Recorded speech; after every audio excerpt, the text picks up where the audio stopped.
promoters. Welcome aboard, everyone, for our monthly edition of one more Behind the Scenes. Today, we're talking with Johnny, directly from Cuba. Johnny owns Cuba Private Travel. He's one more local expert that we have, a precious one. And he's the world's most Cuban Irishman, let's put it that way, or at least the most Cuban Irishman from our community. He's talking with us today after a few tricks from the internet, but yes, we have him today. And thank you again, Johnny, for being here.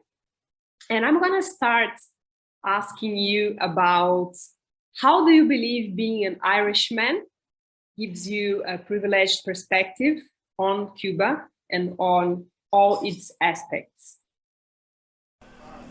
Hi from Havanna, from Cuban Private Travel. I've been given some questions by Alice to answer. The first one of which is how being a foreigner or being Irish helps in a foreign country. We're here in the middle of Havana, so you will hear some traffic passing by. I came here in 1988 and spent a month here, having read a book called Falling Off the Map. Great book about the odd countries in the world, and you know, those were the countries that attracted me to travel in at that stage in my life. I really enjoyed it, and then had the opportunity to come back and work in 2002. So I've pretty much been here since 2002, almost 20 years. It is actually 20 years. And I grow to love it more and more each year.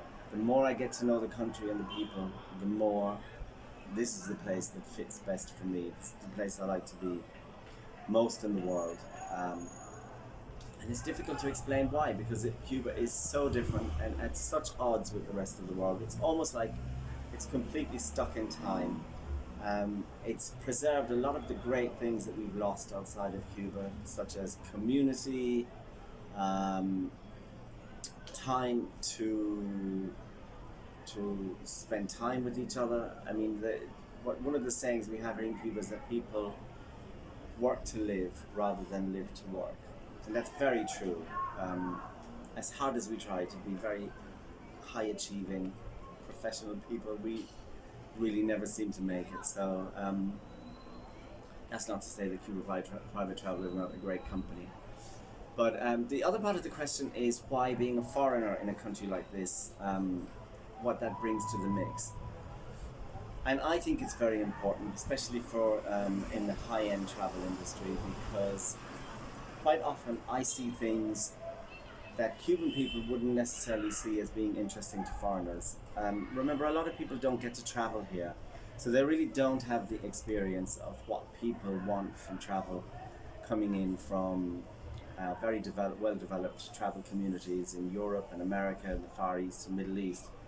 So quite often something small like being in the countryside with a local family or rural community, they might think, well, why would anybody want to spend their holidays doing something like that, rather than being on a beach in a very luxurious all-inclusive hotel. So I think that's one of the things that I bring. Question number 2. I have taken a quote from your own website saying that Cuba is known for its salsa, cocktails, and colonial cities, and that has been taken away the green credentials. So we know Cuba is very much famous for its pristine countryside. And Johnny, I want to ask you, we know about people's obsession for Havana, and you are one of the most famous local experts who try to break that wall from Havana and from the more traditional, but more of the same Cuban itineraries, and you break those barrels into the Green Revolution experiences, being on the countryside. So can you please tell us a bit more about that? You're right. Cuba tourism has been very focused on salsa, cocktails, and Havanna. I think part of the reason for that has been the publicity campaigns of the Cuban Tourist Board, for one thing. And also, when tourism first started off here, Fidel very much wanted to keep the population separate from the tourists, so he created enclaves in the northern keys in Varadero, where he hoped that he would be able to kind of isolate tourists away from the people. But of course, even he knew that that eventually wouldn't last. So I think that that has been one of the reasons why salsa, cocktails, and all of that has been sort of really the focus of tourism. And that's not to say that a great beach with a great cocktail, learning to dance salsa, is not a huge amount of fun. And I would encourage anybody to do it when they come to Cuba. But that said, obviously this country is 1,000 kilometers long. Another part of the reason why it's difficult to encourage people to get outside of Havana and the beaches is because the infrastructure is not great. We don't have a lot of flights over to the east of the island. So the solution we have is, first of all, in the planning of a trip, to really encourage people to fly into the right part of the island. So for example, you don't have to fly into Havana. You can fly into Cayo Coco from Buenos Aires or from Europe or from Canada. And you can also fly into Santiago from Madrid and from Panama. And we hear that the flights from the United States will open up the rest of the country as well. So most important thing is planning, just getting people to the right part of the country, because if you do that, then it's much easier to give them the space to be able to explore Baracoa, Holguin, and then do a road trip fundamentally all the way back to Havana. So our kind of key thing is in the planning and focusing on getting people out into the countryside. The other thing is just expanding the amount of products that we have to offer. So we're probably one of the first people to be able to offer things like camping. You can camp in Topes de Coyantes in the mountains, the Escambray Mountains above Trinidad, or in the Sierra Maestra. We're very well used to working with millennials who like to get a Jeep and some camping equipment and a good phone with Cuban data service on it, and just a good person in the office to give them advice about where to go and what to do and give them the backup. And also working with providers like Avalon, the diving company, to be able to reduce the number of days you can spend in the jardinas that are. Question number 3. Talking about ecotourism, so agrotourism is something that you work really well on your company. And you even have a specialized dedicated niche, the Wild Cuba, dedicated to agrotourism and the pristine countryside, as we talked. So I just wonder, how do you really convince the people to experience something rather than the obvious Havana and more of the same? So you offer interesting experiences such as pluck coffee beans, stay in eco communities, become part of the farming workforce, compose toilets. So really authentic experiences for those who want to break the barrel and explore the countryside. But how do you market those experiences? Again, we are sure that people have the expectation of Cuba for its salsa and cocktails, and how do you break that and make it really inviting for people to explore the agrotourism and all its potential? That's a very good question about moving away from cultural Havana itineraries and trying to push people into the countryside to see the real lives of real people. Since we made that commitment a couple of years ago, it's amazing to me to look back and see some of the experiences that we've managed to put together. A lot of them we've stumbled across accidentally. One example is a group of us went camping and trekking in the mountains in the Escambray, found this incredible small community of 6 or 7 people And these are people who really never come down from the mountains, perhaps once or twice a year to Trinidad. And we put together a project with them where people go and learn how to pick and roast coffee, or to get involved in whatever crop harvesting is going on at that time of the year when they happen to be there. And they spend a couple of days camping in the mountains, uh, and really benefit the community both financially, but for example, the last time we did it with a group, we brought a fridge. We had the transport, we had lots of people to help us, and they'd been waiting for I don't know how many years to get a new refrigerator.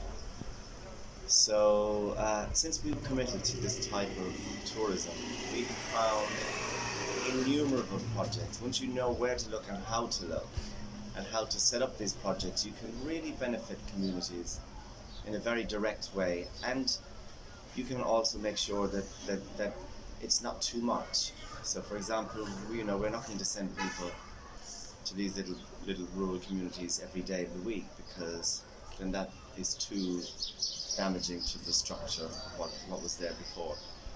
But we are definitely expanding our list of products, and the type of people that we connect with are people who are not your standard people who deliver products in tourism.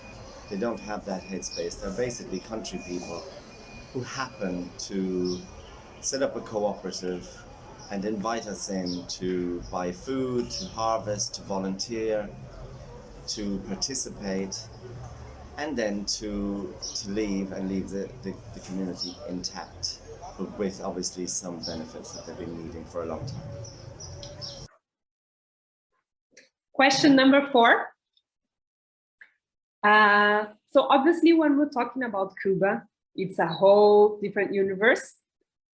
The universe that you know so well and we know so little.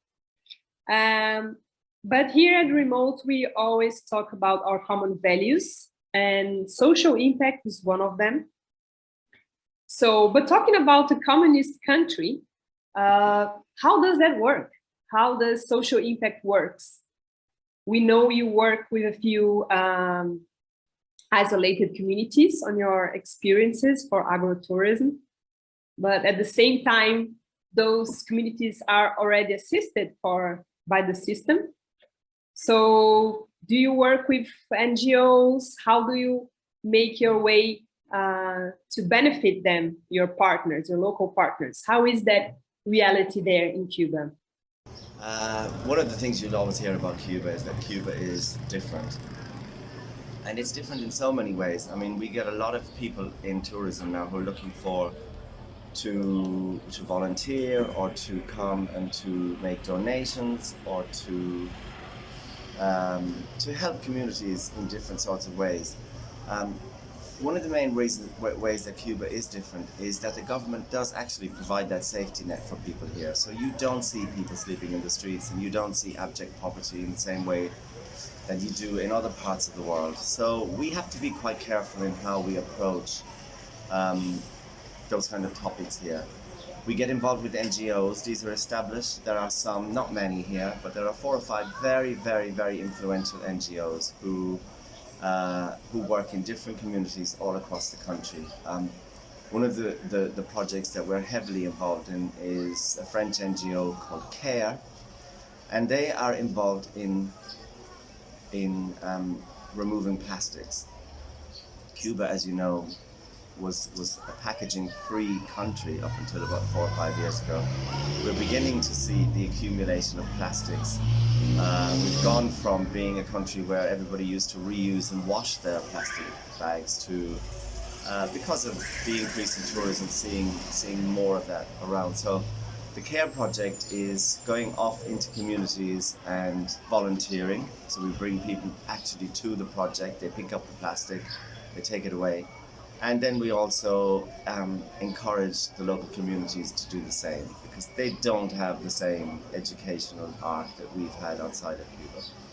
So there are some projects that you can get involved in, but as I say, a lot of the work is done by the Cuban government, and we work very closely with them and with NGOs to do things in an official way. Question about wellness.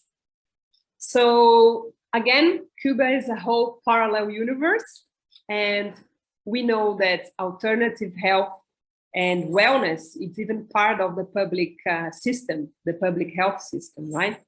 We know that Tai Chi is widely practiced and known openly and freely, obviously, to all the Cubans. And there's a lot of background history on wellness that few people know. I didn't know.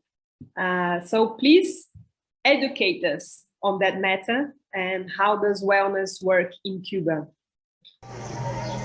Wellness. Again, wellness is different in Cuba. We do have some spas. The Kempinski has an excellent spa, hotel and beach in Calle Guillermo and here in Havana.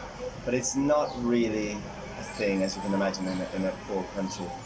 But what is interesting about Cuba is alternative health and wellness is just part of everyday life. Fidel, for example, organized Tai Chi and Qigong classes at 6 a.m. every morning, so you'll often see people dressed in white doing their Qigong in the morning. And, for example, now in the park where I live here in central Havana, the aerobics class has started.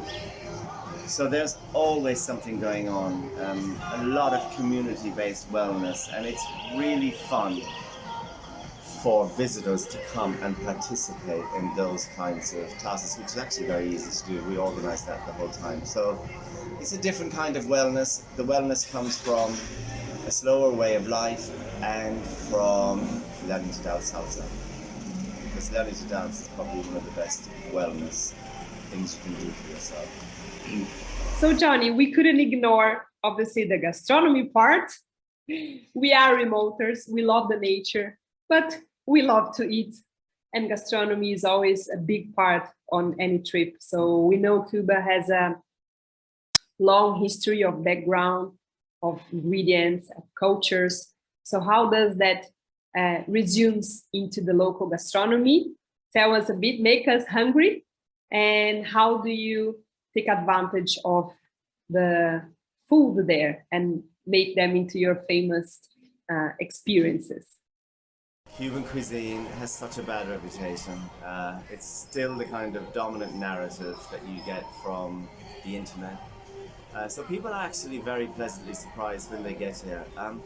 It's not spicy. They expect it to be with habanera peppers and because we're close to Mexico that we get the spicy food. It's very definitely not. It's derived from Spanish cooking, which is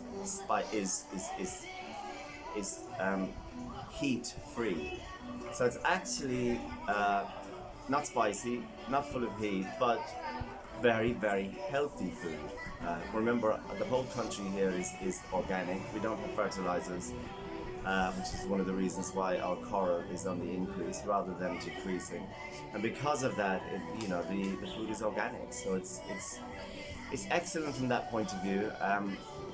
What we try and do is to get people out into local farms, so it's very much farm to fork, if that's the right expression, which I think it is.